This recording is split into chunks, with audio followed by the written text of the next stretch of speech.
آخر میں آج قیصر احمد راجہ صاحب کے ایک نئے جھوٹ کو اس ڈسکلیمر کے ساتھ ایکسپوز کرنا چاہوں گا کہ ہم اپنے نیوز بلیٹن میں کبھی بھی کسی عالم کے خلاف بات نہیں کرتے۔ دراصل ہوا کچھ یوں کہ ابھی حال ہی میں قیصر احمد راجہ صاحب نے انجینئر صاحب کے خلاف ایک ویڈیو بنائی جس میں انہوں نے انجینئر صاحب کے حوالے سے سفید جھوٹ بولا، اور اس جھوٹ کا اصل پس منظر یہ تھا کہ ابھی حال ہی میں اسلام آباد ہائی کورٹ کے جسٹس محسن اختر کیانی صاحب نے ایک فیملی ڈسپیوٹ پر فیصلہ سناتے ہوئے یہ فرمایا تھا کہ نکاح نامے کے اندر مزید ایک شق ایڈ کروائی جائے جس میں میاں بیوی دونوں کی باہمی رضامندی کے ساتھ یہ ڈکلیئر کیا جائے کہ شوہر سے طلاق کی صورت میں اور شوہر کی وفات کی صورت میں بیوی کو شوہر کے شادی کے بعد بنائے گئے اثاثے کا 50% حصہ ملے گا۔ جسٹس محسن اختر کیانی صاحب کی یہ ججمنٹ سنانی ہی تھی کہ علماء کرام کے ایک بہت بڑے طبقے نے اس کی مخالفت کی اور یہ کہا کہ یہ خلاف اسلام قانون سازی ہے۔ جسٹس محسن اختر کیانی صاحب کی سٹیٹمنٹ کے حوالے سے انجینئر صاحب نے ابھی تک اپنا موقف اس وجہ سے نہیں دیا تھا کیونکہ وہ آج کل ایران امریکہ وار کے حوالے سے نظریاتی حدود پر جنگ لڑ رہے ہیں اور ان اہل حدیث علماء کرام کو جواب دے رہے ہیں جو اس وقت ایران پر تنقید کر رہے ہیں۔ شاید اسی موقع کا فائدہ اٹھاتے ہوئے قیصر احمد راجہ صاحب نے انجینئر صاحب کے خلاف یہ سازش کی کہ انجینئر صاحب ابھی تک جسٹس محسن اختر کیانی صاحب کی سٹیٹمنٹ کے حوالے سے خاموش اس وجہ سے ہیں کیونکہ جسٹس محسن اختر کیانی صاحب نے انجینئر صاحب کو ضمانت دی تھی۔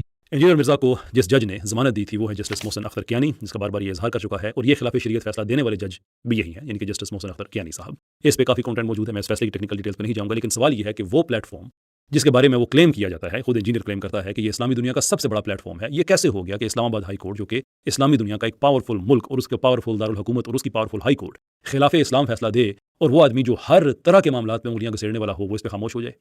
کیسے ہوا یہ ہے وہ بات جو آپ تک پہنچانی ہے کہ یہ فیصلہ نبی علیہ السلام کی شریعت کے خلاف ہے، جن جیسا کوئی ہے ہی نہیں، لیکن اس ججمنٹ پہ صرف اس لیے بات نہیں کرنی کہ اسی جج نے تمہیں ضمانت دی ہوئی ہے، دیٹس اٹ، یہ کل تمہارے ایمان کا معیار ہے۔ اب کہاں گئی غیرت؟ جبکہ حسب معمول قیصر احمد راجہ صاحب کی یہ بات بھی صراحتاً جھوٹ پر مبنی ہے کیونکہ انجینئر صاحب کو جسٹس محسن اختر کیانی صاحب نے نہیں بلکہ صداقت علی خان صاحب نے بیل دی تھی، اور ہماری اس بات کے ثبوت میں آپ انجینئر صاحب کے وکیل حافظ طاہر ایوبی صاحب کی ویڈیو بھی دیکھ سکتے ہیں۔ جو Lahore high court Rawalpindi bench میں کیس کی سماعت تھی، ہز لارڈشپ مسٹر جسٹس صداقت علی خان صاحب نے اس کی سماعت کی ہے، ہز لارڈشپ مسٹر جسٹس صداقت علی خان صاحب نے اس کی سماعت کی ہے۔ اللہ پاک نے بڑا اس میں کرم تھا کہ آج جو ہے نا لاہور ہائی کورٹ سے راولپنڈی بینچ سے